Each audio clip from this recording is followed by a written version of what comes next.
Lumaki na rin ang isyu ni na Angel Locsin at Senator Ruben Padilla. Ang latest nagsagutan na rin sina Angel at kapatid ni Ruben na si Romel Padilla.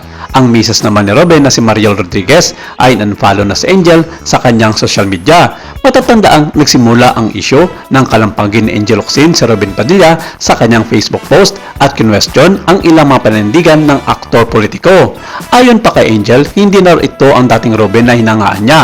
Kinwestiyon din niya ang pagtahimik ng dating lidiman noong mga panahong naregtag siya. Matapos malabas ang mahabang saloobin ni Angel about kay Ruben, inirepost naman ito ni Romel Padilla ang isang puna ng netizens. Nag-ingay si Angel Locsin sa issue ni Ruben pero tahimik siya sa baha, nakawan at tag control at si Angel yung ipinagtanggol ni Ruben inelect na 30 million versus pansarili mong issue. Akala ko matalino, pangdana ka lang pala talagang ding ang bato. Say ng netizens na ibinahagi ni Romel sa kanyang Facebook. Maikling caption ng tatay ni Daniel Padilla, #RealTalk. Hindi naman ito pinalampas ng kampo ni Angel at naglabas ng resibo bilang patunay hindi siya nanahimik sa issue ng korupsyon sa flood control projects.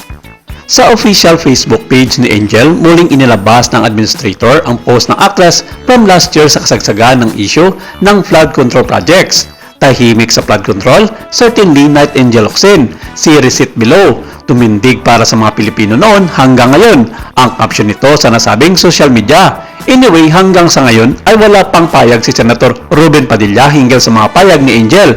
Marami rin ang nag-aabang kung sasagot ang misis ni Senator Ruben Padilla na si Mariel Rodriguez, subalit wala pa rin siyang payag at salip ay in-unfollow na niya si Angel sa Instagram. Pero iba ang naging tugon dito ng kampo ni Christopher Min na kanya namang pinag-usapan sa kanyang programa sa YouTube na Showbiz Now na kasama si Romel Chica, kung saan wala namang ibang rason raw kung bakit in-unfollow agad ni Mariel ang matagal na niyang kaibigang si Angel Locsin. Inilahad ni Fermin na matagal na umanong nagkaroon ng lamat ang pagkakaibigan ng dalawa dahil noon pa man itinuturing ni Angel na mangmang ang mag-asawang Senator Ruben Padilla at Mariel Rodriguez.